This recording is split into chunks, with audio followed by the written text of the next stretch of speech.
Assalamualaikum warahmatullahi wabarakatuh. Bertemu kembali dengan saya, Devi Permanasari, di program Suara Perempuan Muslimah. Menjahit potongan-potongan kain perca atau patchwork sudah lama dikenal, dan kreasi yang menarik ini tidak mengherankan kalau selalu menjadi tren dari tahun ke tahun. Tapi di sini yang kita akan angkat bukan hanya untuk bagaimana menjahit kain perca ini menjadi suatu yang indah dan menarik, tapi adalah siapa yang mengerjakan. Dan bersama saya telah hadir Mbak Haneda Ananta. Assalamualaikum Mbak. Waalaikumsalam. Saya manggilnya apa ini? Eda aja. Mbak Eda ya? Iya. Mbak Eda, tadi kan saya singgung bahwa menjahit atau merangkai kain-kain perca atau patchwork itu adalah menghasilkan sesuatu karya yang indah dan menarik dan Ya, betul. sepanjang tahun menjadi tren, begitu ya? Ya. Tapi yang menarik di sini adalah bahwa Mbak Eda telah memberdayakan para narapidana. Ya. Jadi yang mengerjakan sampai menghasilkan suatu karya indah ini adalah para narapidana. Ya, salah Gitu. satunya ya. Salah satunya. Ya. Tapi sebelum kita berbincang-bincang bagaimana mereka berkreasi, saya tanya dulu Mbak Eda ini yang mengajarkan mereka. Apakah ini dari hobi Mbak? Kalau awalnya membuat usaha ini sebenarnya bukan hobi ya Mbak gitu. Awalnya karena mengisi waktu setelah udah nggak bekerja di rumah setelah melahirkan, terus mencari kesibukan. Kebetulan saya bertemu dengan teman Mbak Enda Sucihati itu, terus karena dia pandai menyulam, terus dan saya yang lulusan desain, kenapa kita nggak buat Berkolaborasi. usaha? Ya, seperti ini awalnya itu. Jadi saat itu Berjalan. Mbak Eda yang mendesain dan Mbak Endah yang menjahit, begitu? Dan yang menyulam. Menyulam Mbak Endah. Iya. Itu tahun berapa Mbak? Itu sekitar 2007. 2007. Awal 2007. Dan kemudian saat itu terus yang memutuskan bahwa mengadakan workshop dan memberdayakan para narapidana itu bagaimana ceritanya? Seiring berjalannya waktu, kalau awalnya kita memberdayakan ibu-ibu di sekitar rumah ya Mbak. Oke. Itu ibu-ibunya manula atau ibu-ibu juga masih usia produktif Mbak? Usia produktif dan anak muda awalnya. Awalnya. Tapi lambat laun mungkin anak muda kurang telaten ya. Jadi yang terus-menerus ya yang ibu-ibu gitu. Lama-lama ada proses adaptasi sendiri ya. Iya. Total jumlah dari mereka yang yang diberdayakan dalam karya ini ada berapa orang Mbak? Untuk ibu-ibu rumah tangga di sekitar rumah itu sekitar. Waktu awal ya? Oh awal? Awal. Awal cuma satu orang. Satu orang. Satu orang. Dan kebetulan beliau juga sudah pandai menjahit dan menyulam. Pandai betul belum. Belum. Cuma sudah biasa megang jarum. Jadi lebih mudah diajarinnya ya. Gitu. Terus Mbak Endah dan Mbak Eda menghasilkan karya dan itu dijual begitu Mbak? Dijual. Dijualnya di sekitar rumah atau? Dijual lewat online dan ikut bazar-bazar kecil waktu itu. Tapi dengan 3 tenaga kerja itu nutupin ya Mbak dengan pesanan-pesanan yang ada? Ngejar? Sebenarnya enggak juga sih, jadi memangnya lembur-lembur setiap hari tuh. Jadi pas awal-awal bulan itu memang yang saya yang tidak biasa menjahit pun mau tidak mau harus belajar dan ikut mengerjakan gitu. Karena sudah keteteran, ya pelan-pelan kita merekrut ibu-ibu yang di sekitar rumah. Itu prosesnya. Dan ini desain yang mendesain ini adalah Mbak Eda? Iya. Jadi ya Mbak Eda yang membuat desainnya, kemudian yang merangkai ini menjadi jahitan yang rapi waktu itu Mbak Endah, dibantu dengan ibu-ibu itu ya? Iya. Oke. Lalu kami menerbitkan buku keterampilan aplikasi Sulam Perca. Alhamdulillah sudah punya 2 buku sekarang. Sampai sekarang. Lalu akhirnya dipanggil lah oleh pihak lapas. Lapas Cipinang waktu itu. Lapas Cipinang. Iya. Karena mereka memang punya program rutin ya Mbak untuk pelatihan warga binaan. Mengikuti pelatihan-pelatihan di dalam lapas itu sendiri gitu. Nah, waktu itu bagaimana Mbak Eda dan Mbak Endah langsung menerima tawaran mereka atau ya memang ini adalah sebuah transfer ilmu gitu atau dan tantangan ya? Tantangan, Awalnya belum langsung bilang iya gitu karena memang bingung kan, aduh laki-laki seperti apa kita juga nggak tahu di dalam penjara gitu kan. Akhirnya pertama minta izin suami, konsultasi keluarga. Berapa lama mempertimbangkannya, Mbak? Nggak lama sih, 2-3 hari lah gitu. Cuman setelah izin keluar, ya baru kita bilang iya. Gitu. Dan Mbak Eda dan Mbak Endah datang ke sana. Iya. Gitu. Nah, pada saat datang ke sana, Mbak, pastinya kan pertama kali, bukan ini semuanya juga pasti sahabat Zaka TV juga ikut merasakan gitu ya. Kalau kita memijakkan kaki baru di halaman lapas saja sudah deg-degan gitu ya. Dan apalagi nanti harus ada tanggung jawab mengajar, membuat mereka jadi lebih pintar, lebih terampil gitu ya. Perasaannya Mbak Eda sendiri gimana saat itu? Seperti orang kebanyakan udah pasti deg-degan pertama. Tapi karena kita didampingi, karena saya juga berdua ya sama Mbak Endah, dan kita didampingi oleh pejabat-pejabat lapas, jadi ya agak tenang sedikit. Cuman begitu melewati pintu-pintu kan pintunya banyak tuh Mbak ya, udah banyak berlapis begitu, jadi berlapis dan biasa kalau ada orang dari luar masuk, apalagi perempuan, jadi semua jadi melihat, jadi perhatian khusus begitu ya Mbak? Pusat perhatian.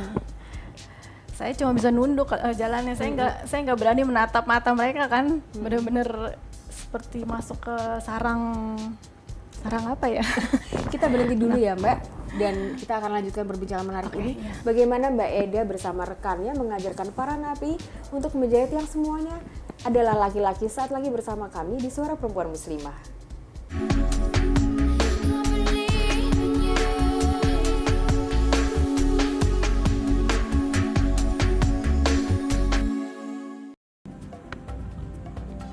Semangat kemenangan harus berasal dari sportivitas yang datang dari hati. Saya Bambang Pamungkas, saya zakat di Dompet Duafa. Keluarga adalah sumber inspirasi saya. Kehangatannya datang dari hati. Saya Inneke Koesherawati, saya zakat di Dompet Duafa. Berbagi memudahkan rezeki, karena datang dari hati. Saya Ipo Santosa, zakat di Dompet Duafa. Dompet Duafa.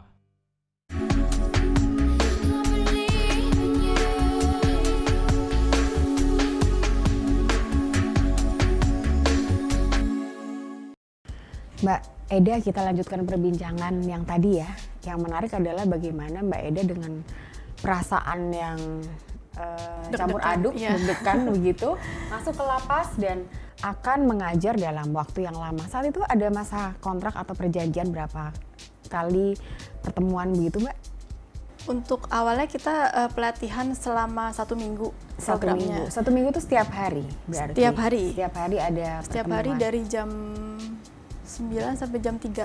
Jam 9 sampai pagi jam sampai 3. jam 3 sore. Itu mulai dari itu tahun berapa ya Mbak? 2008 Itu 2010. Itu 2010. Ya. Gitu. Jadi kira-kira 2 tahun yang lalu ya. Ya, Hampir 3 sekitar itu tahun ya, yang lalu ya 2 gitu. tahun. Nah, itu apa namanya? Pada saat itu Mbak Eda meskipun masih seminggu dulu ya berlangsungnya gitu. Untuk apa? Memulai mengajar sementara kan mereka ini tidak bisa menjahit. Iya. Mereka tidak bisa menjahit. Awam ya. Awam kan. Memegang jarum pun mungkin. Iya. Nah, itu bagaimana mengajarnya, Mbak? Itu memang penuh dengan penuh dengan kesabaran banget ya Mbak ya gitu. Apalagi mereka laki-laki gitu. Terus saya benar-benar harus telaten pelan-pelan. Tingkat kesulitannya memang dirasakan memang tinggi dibanding mengajarkan ke perempuan atau ibu-ibu yang di luar gitu. Nah Mbak, itu saat itu untuk para napinya ya, para narapidananya itu yang usia tua atau yang masih muda juga ada yang ikut? Kemarin itu agak bervariasi, ada yang umur 18 tahun sampai yang paling tua itu sekitar 40 sekian ya. Dengan berbagai macam kasus latar belakangnya. Tapi pada saat akhirnya dengan telatennya Mbak Eda dan Mbak Endah ya saat itu melakukan pendekatan kepada mereka. Lama-lama kan mungkin terbangun ya, tergugah mereka. Bagaimana penilaian Mbak Eda atas gairah mereka untuk mengikuti pelajaran menjahit ini, Mbak? Menyenangkan ya Mbak ya. Setelah udah seminggu itu terlewati kan kami dikontrak. Untuk akhirnya dikontrak. Akhirnya dikontrak. Kalau nggak salah 1 tahun. 1 tahun. Atau 6 bulan sekitar itu ya. Itu bagaimana Mbak waktu Mbak Eda melihat bahwa ternyata masa seminggu percobaan itu sudah selesai, kemudian masa kontraknya adalah setahun. Seminggu saja Mbak Eda itu sudah dengan susah payah melakukan itu kan, apalagi nanti ini setahun. Itu sesuatu yang senang atau aduh berarti PR-ku sangat besar? Apa yang Mbak Eda rasakan? Campur aduk ya. Senang pasti gitu, karena senangnya gini Mbak, sambil kita ngajarin, ternyata mereka mau cerita gitu. Oke, cerita pengalaman mereka. Pengalaman mereka, masalah-masalah mereka, kenapa mereka ada di situ. Terus mereka tuh selalu bilang, Bu, seneng Ibu masuk ke sini, seneng Ibu ngajarin kita gitu. Pokoknya kita jadi punya tambahan ilmu baru. Terus untuk mengisi waktu mereka di dalam selnya gitu. Agak terharu sih memang, apa ya Mbak, suasana haru tuh sebenarnya sering sih di dalam gitu ya, karena mereka curhat-curhat itu ya gitu, sampai masalah keluarga pun mereka akhirnya mau gitu berani cerita, terus akhirnya lama-lama mempengaruhi hasilnya, dan hasilnya memang bagus sih. Kalau saya bilang memang malah jauh lebih bagus dibanding hasil yang perempuan. Apa itu mungkin pengamatan Mbak Eda, apakah karena mereka melakukan itu dengan hati? Mereka atau melakukan dengan hati dan karena memang mereka punya bakat terpendam atau bagaimana? dan mereka tekun ya. Dan memang yang apa ya, telaten ya. Ternyata laki-laki itu juga lebih telaten dari perempuan gitu. Dan mereka bisa mengikuti, padahal kan untuk seni aplikasi ini harus detail ya Mbak ya? Ya. Menjahitnya pun ada jarak-jarak yang harus sama begitu. Tapi memang mereka bisa melakukan itu kok. Gitu ya. Itu mereka hanya dibekali ilmu untuk menjahitnya atau juga Mbak Eda mengajarkan untuk desainnya? Saya ajarkan untuk desain. Jadi saya ajarkan mereka untuk pelan-pelan, coba kamu bikin gambar sendiri gitu. Jadi terserah apa, terus kamu pilih bahannya. Nanti mereka konsultasikan, Bu ini cocok nggak, Bu ini mati atau enggak gitu. Cuman emang karena laki-laki mungkin ya Mbak ya, jadi agak-agak apa ya, kalau bahasa Jawanya itu ndablek gitu. Kalau udah dibilang nggak bisa, ini jelek gitu kan, ini bagusnya agak miring, ini enggak Bu, ini lebih bagus, ini menurut saya begini Bu gitu. Tapi itu Mbak Eda dan Mbak Enda biarkan karena itu adalah proses mereka untuk menggali ilmu kreativitas mereka begitu ya. Menggali ilmu dan sebagai ini ya Mbak ya, apa keberanian berekspresi, pengungkapan Oke. Nah Mbak, yang menarik adalah kita melihat kenyataan bahwa tangan mereka yang kadang juga penuh rajah memegang jarum dan benang, kemudian memasang benang itu ke jarumnya dan menyulam gitu ya, menyulam dengan apa, bentuk veston begitu?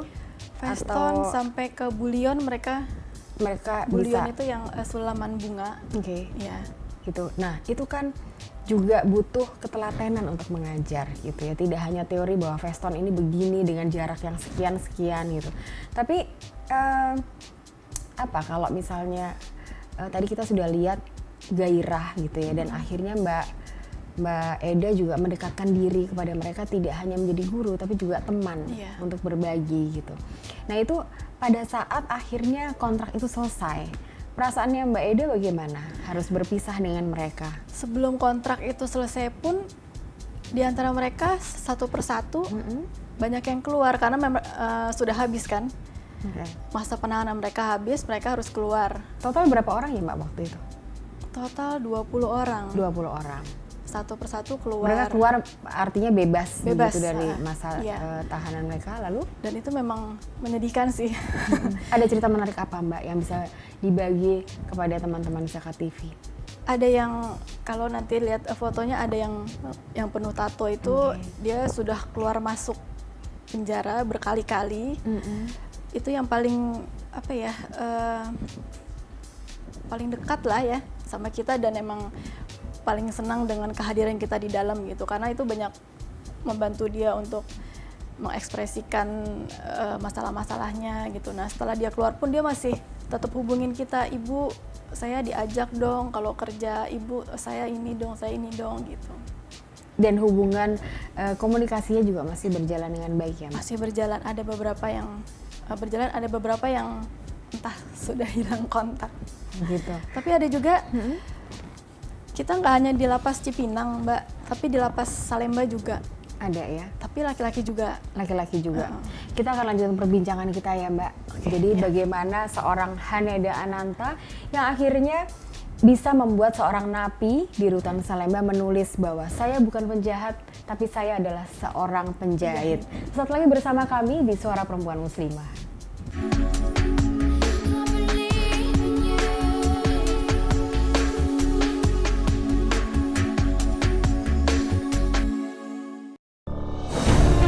Ketika keindahan dunia merebak keselarasan, berbagi kemesraan. Ketika sejuta tangan merangkai kebahagiaan dalam kehidupan yang harmoni. Ketika zakat Anda wujudkan indahnya dunia.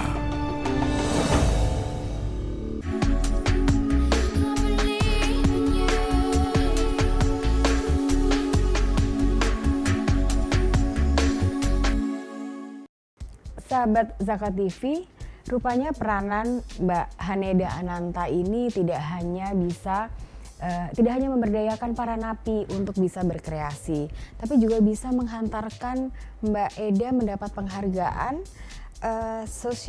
gelar Social Entrepreneur di ajang Lomba Wanita Wirausaha BNI dan Femina tahun 2010 ya, Mbak? 2010. Gitu. Itu bagaimana ceritanya, Mbak? Setiap tahun Femina mengadakan lomba wanita wirausaha atas desakan teman juga sih. Coba masukin gitu. Apa yang Mbak Eda kirimkan pada ajang lomba tersebut? Ajang lomba tersebut produk dan cerita bagaimana pengalaman kami mengajar para warga binaan ini gitu. Dan mungkin itu menjadi satu cerita yang menarik ya untuk masyarakat gitu. Akhirnya kami terpilih jadi social entrepreneur, kategori social entrepreneur. Oke. Mbak, dan akhirnya juga cita-cita Mbak Eda terjawab ya, yang tadinya ingin buka usaha kecil-kecilan, akhirnya tidak hanya bisa mendatangkan keuntungan pastinya untuk Mbak Eda, tapi juga untuk orang banyak, terutama untuk saudara-saudara kita kaum narapidana. Iya, gitu. betul. Mbak, ini di depan kita ini karya dari Mbak Eda juga ya? Iya. Atau ini adalah hasil dari binaan teman-teman binaan? Atau bagaimana? Ini hasil. Ini ada apa aja, Mbak? Tas? Ini semua Tas. juga dari ini ya, seni aplikasi ya? Iya. Oke, ini buatan siapa, Mbak? Ini karya siapa? Ini kebetulan karya ibu-ibu di sekitar rumah. Oke, kalau untuk ibu-ibunya sampai sekarang masih? Sampai sekarang masih. Oke, kalau untuk para narapidananya 1 tahun ya, dari 1 tahun tahun. 2010 sampai Iya. 2011. Iya, 2011. Oke. Lalu ini ibu-ibu ini lebih banyak ibu-ibu yang sekitarnya saja atau dari luar juga mereka datang untuk membantu? Sampai sekarang masih di sekitar rumah. Karena untuk kalau di luar mereka susah ya, Mbak, untuk menjangkau ke tempat kita. Kasihan gitu. Ini daerah mana sih, Mbak? Saya di Depok. Di Depok. Kelapa Nah itu II. apa namanya, ibu-ibu ini jumlahnya pasti sudah lebih banyak dari yang pertama ya? Yang pertama kan 1 orang. Iya. Sekarang ada berapa, Mbak, jumlahnya? Sekarang ada 10 orang. 10 orang. Sempat 30 orang. Dan semuanya memang sudah mahir untuk menjahit? Sudah mahir.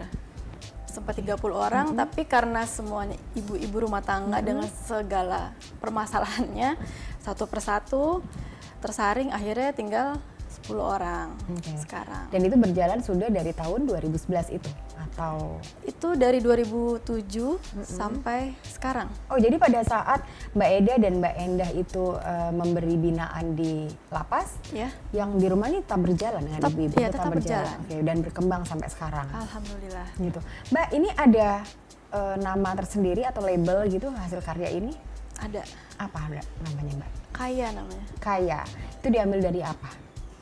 Dari bahasa Sanskerta, Artinya? kaya. Kaya. Kaya ide, kaya warna, kaya karya, Insya Allah ya, Mbak. kaya Semoga hati, iya. kaya ilmu.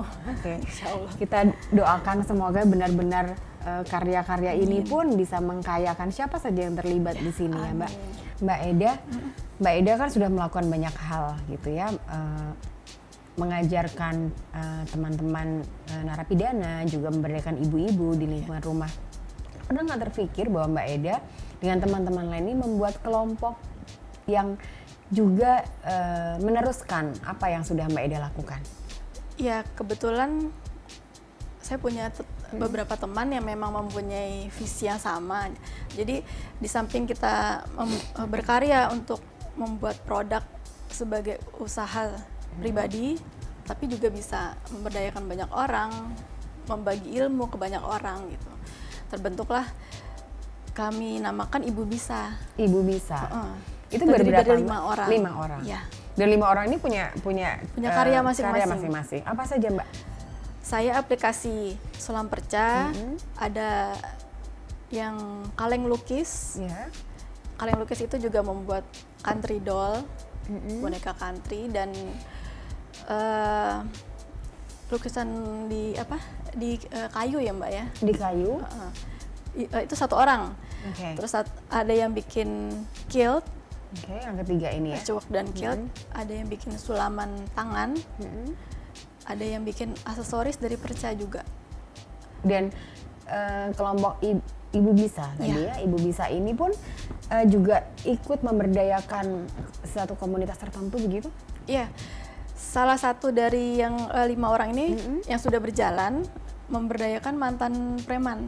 Mantan preman, itu yang mana? Yang kaleng? Yang kaleng? Iya. Jadi selain yang bikin boneka tadi itu juga kaleng dan melukis di kayu. Itu memberdayakan preman. Menarik ya Mbak. Mbak, saya juga ingin tahu ya, ternyata berkreasi itu kan tidak terbatas hanya milik perempuan saja gitu. Ya betul. Ternyata laki-laki pun juga bisa. Nah apa sih, tapi banyak orang yang susah itu untuk memulai itu gitu. Padahal sebenarnya kreativitas itu adalah berkah Allah untuk setiap individu. Apa sih yang tips yang bisa Mbak Eda berikan gitu untuk semua sahabat Zakat TV barangkali yang insya Allah mereka bisa maju karena kreativitas mereka? Yang pertama pasti ada kemauan, itu udah basicnya ya. Nggak pernah puas, ya jangan pernah puas gitu, maksudnya dengan berhenti di sini. Terus yang lebih mendorong lagi mungkin mencari kreativitas atau mencari kesibukan yang bisa memberdayakan banyak orang ya, supaya yang kita rasakan itu nggak cuma kita sendiri yang merasakan, tapi jadi juga bermanfaat. Ya. Mbak Eda pernah nggak ada rasa rindu untuk kembali lagi memberikan ilmu yang berguna untuk teman-teman di lapas? Kadang-kadang ada rasa itu gitu, cuman ya keterbatasan waktu, keterbatasan keadaan, belum ada kesempatannya. Tapi insya Allah kalau nanti ada kesempatannya Mbak Eda juga mungkin pasti pengen yang ke lapas perempuan ya, justru. Inginnya ke lapas perempuan. Insya Allah mungkin salah satu dari sahabat Zakat TV bisa mendengar dan bisa mempermudah jalan itu ya Mbak. Amin. Terima kasih Mbak Eda sudah berbagi. Sama-sama. Dan salam untuk teman-teman Mbak Eda lainnya yang juga kreatif, yang tidak pernah berhenti untuk mensosialisasikan kreativitasnya pada sesama kita. Sahabat Zakat TV, menarik sekali perbincangan kita dengan Mbak Haneda Ananta yang dengan gigih selalu memperkaya diri dengan berbagi orang lain melalui kreativitasnya. Terima kasih telah berbagi Mbak.